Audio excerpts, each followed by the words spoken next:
Linguística do cotidiano. Fala, linguística! Titiça. Oi, gente, meu nome é Luísa Godoy e este é o 10º e último vídeo da série Linguagem e Comunicação.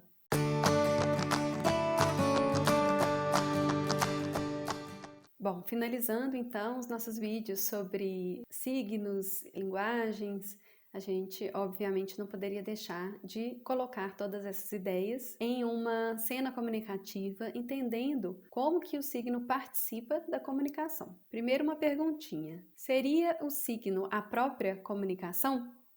Não, o signo não é a comunicação, mas ele faz parte da comunicação. Ele é um elemento imprescindível para que a comunicação aconteça, contudo ele não é a própria comunicação. Se vocês digitarem aí no Google teorias da comunicação ou elementos da comunicação, modelos da comunicação, vocês vão encontrar 6 elementos que são sempre ditos como aqueles que compõem a comunicação. São eles: o emissor, o receptor, a mensagem, o canal, o contexto e o código. Parece tudo muito simples. O emissor é aquele que emite a mensagem. O receptor é aquele que recebe a mensagem. O canal é o meio por onde a mensagem é veiculada, o contexto em que aquela mensagem é veiculada e o código, que seria a linguagem utilizada para aquela comunicação. Um exemplo bem didático dos 6 elementos é a cena em que o Batman recebe o bate-sinal. Então, vocês estão vendo aí nessa cena que o Batman é o receptor da mensagem, o bate-sinal é a mensagem propriamente dita, o holofote, o ar e as nuvens são o canal, compõem todo o canal por meio do qual aquele sinal é lançado no céu. O emissor é a polícia, de Gotham City. Bom, o código a gente pode dizer, a gente pode pensar que é esse sistema de simbologia dos super-heróis, Então cada super-herói tem o seu símbolo, o Batman tem o seu, esse é o código utilizado para emitir o bate-sinal e chamar o Batman. E o contexto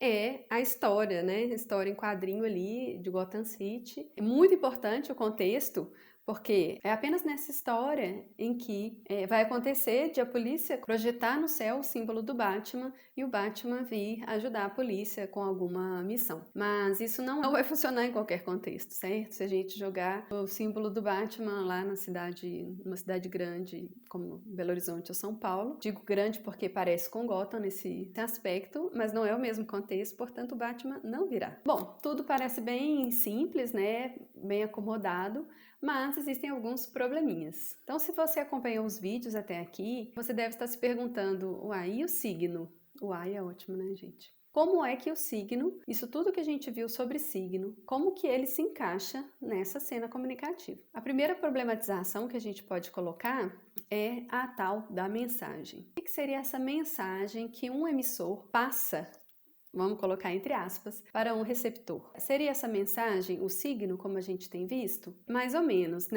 Porque, na verdade, a mensagem é aquela informação, aquele conteúdo que o emissor quer comunicar, quer tornar comum. Comunicar significa tornar comum. Contudo, ele só dispõe dos signos para fazer isso. Então, o que, na verdade, o emissor emite é a forma do signo, é o significante. Ele não emite o significado. Ele espera, ele torce para que o significado seja acionado na mente do receptor. Mas, para que isso aconteça de uma forma muito direta e rápida, a gente tem que contar com o bom funcionamento de todos esses elementos e, nessa lista dos 6 elementos da comunicação, está faltando um elemento muito importante, é o ruído. Então, o que é o ruído? É algo que está sempre presente nas comunicações humanas, sempre. Ele é aquilo que atrapalha a comunicação. Então, a comunicação ela não ocorre de uma forma ideal, sempre. Na verdade, nunca. Ela nunca ocorre idealmente, como nessa cena do Batman, Numa história em quadrinhos, pode ser que ela aconteça perfeitamente. Mas na vida real, ela não vai acontecer perfeitamente. Porque o ruído, ele não é sempre um barulho, Ele pode ser um barulho, como os latidos de cachorro que sempre atrapalham um pouco os nossos vídeos. Mas não necessariamente é algo sonoro, o ruído ele pode ser visual, se a comunicação for visual e outras, Então, no caso do bate-sinal, o ruído poderia ser uma falha no holofote ou um pássaro que pousou em cima do holofote e atrapalhou a forma do signo do Batman, né? Então, as possibilidades de ruído são infinitas e pode acontecer em cada um dos elementos, exceto na mensagem. Por quê? Porque a mensagem é aquilo que o emissor quer acionar no receptor. É o conteúdo, é o significado. O ruído atrapalha a produção do significado ou a interpretação do significado. Ele pode bloquear ou interferir naquela transmissão. Quando a internet cai, por exemplo, é um exemplo de ruído que incide sobre o canal. Quem já tentou falar debaixo d'água, aquela brincadeira de criança de tentar comunicar debaixo d'água, sabe que essa brincadeira é uma brincadeira em cima da ideia de dificultar o canal e ainda assim conseguir comunicar. Então, a água não é um meio, não é um canal ideal para a gente comunicar por meio da voz. O ideal é o ar. O ruído, ele pode acontecer no contexto. Então, algum elemento contextual ali que vai interferir naquela comunicação, naquela mensagem que está sendo passada. Então, é o caso do bate-sinal ser projetado em Belo Horizonte, né? Então, o contexto não é adequado para que aquela comunicação ocorra, mesmo porque o Batman não existe. O ruído, ele pode estar no código também. O que seria o código?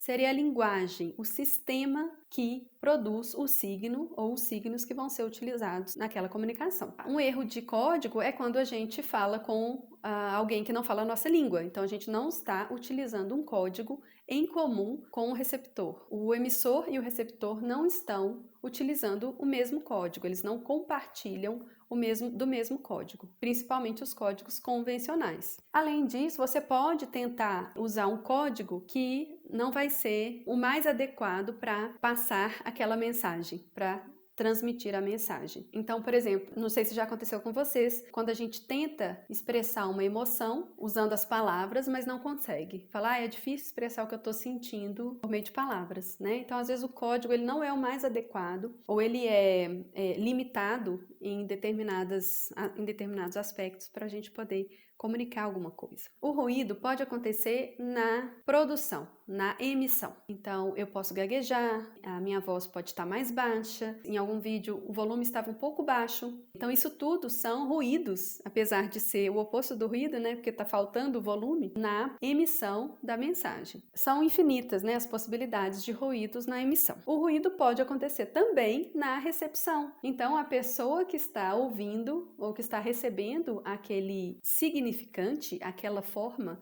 ela pode não produzir, não interpretar o significante da maneira como o emissor esperava que ela recebesse, porque aconteceu uma série de coisas. Por exemplo, às vezes a audição da pessoa está prejudicada, às vezes a visão da pessoa está prejudicada. Nessa comunicação que a gente tem tido com máscara, né, quando a gente vai ao supermercado, nessa época de quarentena, de pandemia, é um exemplo de ruído na recepção e na emissão. Primeiro porque é difícil emitir, né? Então a própria emissão fica difícil com a máscara. A gente tem que falar alto, pronunciar muito bem as palavras, né? E depois quem está recebendo também vai ter uma dificuldade ali de interpretar, né? Justamente por causa disso. Então é mesmo uma barreira, né?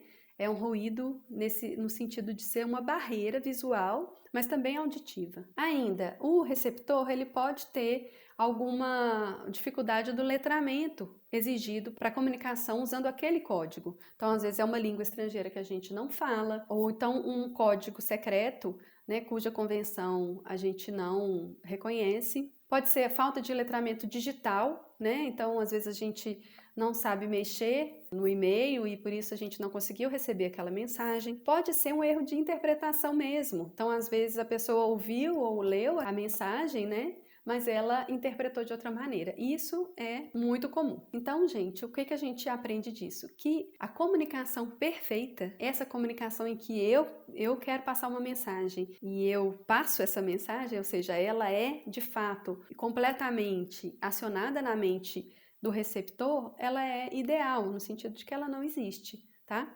Então, a comunicação, ela sempre vai contar com ruídos, sempre. É importante que a gente entenda que essa ideia de passar uma mensagem não é simples, no sentido em que o que a gente dispõe são de formas, de signos, de diferentes linguagens que a gente pode se utilizar para passar a mensagem e a gente torce, como eu estou torcendo aqui nesses vídeos, para que essa mensagem atinja o receptor da melhor forma possível. Mas eu sei que não vai atingir completamente. Um outro ruído que acontece é a desatenção. Às vezes o receptor ele está distraído, né? Quantas vezes a gente estava lá assistindo a aula e a gente está pensando em outras coisas, né? Assistindo a um vídeo a gente está pensando em outras coisas. Isso é normal, porque como a gente sabe, toda a comunicação, não só os significados, mas até os significantes, né? A gente já viu, acontecem na nossa mente. Então o que eu estou fazendo aqui é emitindo um tanto de barulhos e torcendo para que esses barulhos, é na própria mente que esses barulhos formam palavras, né? Então a gente ainda tem uma etapa antes até do conteúdo ser processado como significado, que é a gente ouvir aquele tanto de barulho e entender que são palavras. Então, quando uma criança pequena está aprendendo a falar, a primeira etapa dela é entender que aqueles barulhos que os adultos fazem são palavras. É o código, mesmo que ela ainda não entenda o código, ela precisa saber que é um código. Então a gente espera, né, que ao final desses 10 vídeos, em que a gente deu algumas pinceladas, né, sobre o que são signos, a forma que eles têm, os diferentes tipos de relação entre forma e significado. Vimos um pouco mais sobre o signo verbal em específico e neste último vídeo vimos a cena comunicativa como um todo, como que os signos se encaixam nessa cena e vimos que nada é tão simples quanto parece ser e que essa ideia de passar uma mensagem não é algo banal. Então, ao entender um pouco a natureza dos signos e como que eles expressam